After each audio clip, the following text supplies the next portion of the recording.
Coming up on today's Chiefs Report, some more information and frankly conflicting reports are emerging around this Rashee Rice nightclub situation. We'll catch you up on the latest. Also, Zay Jones visited the Chiefs today. Could Kansas City be signing him? We'll take a look at some other wide receiver options as well. My name is Harrison Graham. We'll get to all of that. But first, help us out. Click the share button and spread this video all over the internet to Twitter, Instagram. Text it to your buddies. Click share, and then you'll see plenty of other social media icons pop up where you can share this video. We would appreciate it. Get more people watching the Chiefs Report. All right, some conflicting information here. It's hard to know exactly what's going on, which, by the way, is why yesterday I put out the disclaimer. We need more information, and we're still in that realm. But Rashee Rice, this nightclub incident, 2 new reports have come out around that alleged situation. Dallas Morning News, who's involved in both these reports, I'll explain in a second, but they put out their own report earlier today that said 2 civilians with knowledge of the incident told the news, Dallas Morning News, a verbal altercation occurred at the club, but there was no physical contact. So 2 witnesses saying, hey, yeah, it's verbal, no physical altercation took place. That would be good news, right? Like, hey, no harm, no foul. Should you be, going to nightclubs this soon after a bad incident? Maybe, maybe not. I mean, I'm not one to say you can't have a good time, but he's under the microscope right now. I said it yesterday. I'd say it again. Probably best to just get out of Dallas, but that's neither here nor there. But if no physical altercation took place or if he wasn't involved in one, that would obviously be good news. That would not be a big deal at all.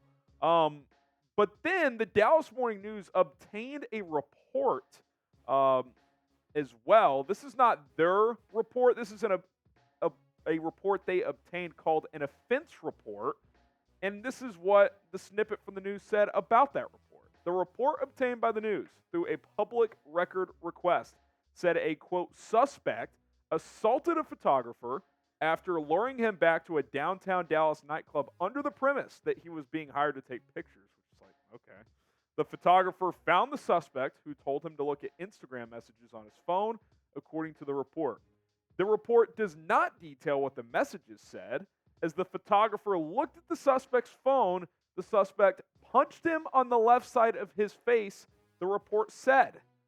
This would not be good news if that was Rashee Rice who punched him, of course. Now, suspect could be anybody. It could be someone in Rice's crew. It could be someone else at the club. Who knows? We need more information, but this story continues to evolve, and I'll say this too. It's not like we've heard from Rashee Rice coming out and say, yeah, I wasn't there, or it wasn't me. Look, innocent until proven guilty. Doesn't look great, though. Like, it's pretty obvious he was at the nightclub minimum, which that's a questionable decision, I would say, especially in Dallas, after being involved in that multi-car accident. Like, if I was advising this young guy, hey, man, go to Kansas City, get in the facility, and stay at home. Like, at least for now, until things slow down. We don't know if he hit a guy or not. That's still very much up in the air. But, man, you just wonder about decision-making people make in life sometimes. How concerned are you with Rashee Rice right now? Scale of 1 to 10. I'm pretty concerned. Even if he didn't hit the guy, I'm still at probably an 8. A suspension is going to come regardless. If this is true, again, disclaimer, we don't have enough info. We don't know if he hit him. No one's accusing him of that here on the show. We're just reporting the latest info. But if he did, he could get a whole season when you couple that with the car accident situation. Long way to go in this thing, but it is not ideal. I'm getting a live audience in the background here at the Chiefs Report. That's neither here nor there. Let's get to the next segment in a moment. But first, shout out to Prize Picks for sponsoring today's show. The way Prize Picks works is very simple. Daily fantasy sports app. Choose more, choose less on the stat projections they provide for 2 to 6 player entries. And if you hit, you win money and you can cash out. It's very simple. It's very fun. It's very easy. They got an awesome deal right now. Caitlin Clark for her first game. Half a point. You take the more. Pair that with something else. You are good to go. Shout out to Caitlin Clark. WNBA getting underway soon. PrizePicks.com/CLNS. Use the code CLNS. You got the NBA playoffs, NHL playoffs, Major League Baseball, WNBA around the corner, and a whole lot more. You got some season-long NFL stat projections. Get started with PrizePicks today. That link and promo code will be in the comments and description of this video. It's PrizePicks.com/CLNS. Use that code CLNS for a $100 deposit match. Let's stick with the receiver theme, which is what we're doing here. Zay Jones, is he going to sign with the Chiefs? He visited Kansas City today. Obviously, regardless of how this Rashee Rice thing plays out, at minimum, he's going to miss some time, I think, with the suspension. Adam Schefter with the report that he was visiting today.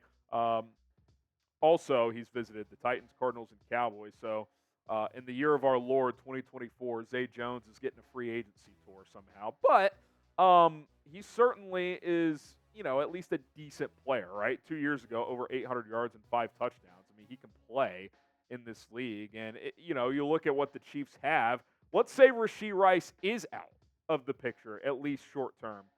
Zay Jones is probably a top 3 receiver on this team. Marquise Brown is the only guy I'd for sure take over him. I'd probably take Xavier Worthy over him as well. But Zay Jones or Kadarius Toney, Zay Jones or Sky Moore, I'm taking Zay Jones. It would not be a bad fit. My producer's saying, give me Toney. Yeah, raw talent. Too bad he hasn't made a play since the Super Bowl 2 years ago. Zay Jones at least raises the floor of this wide receiver room.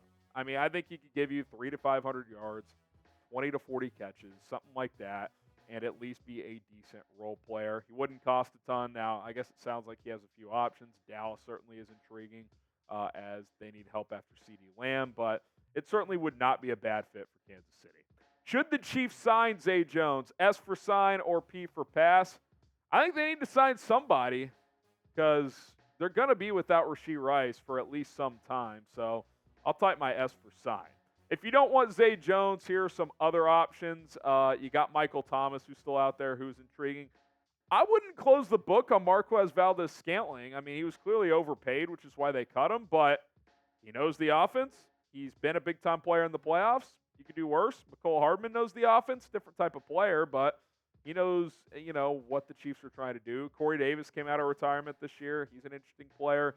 Hunter Renfrow, he's kind of only a slot, but that would be funny if he kind of bounced back after 2 down years in Vegas. So keep an eye on those names as well. My name is Harrison Graham. Subscribe to the Chiefs Report. We'll see you soon.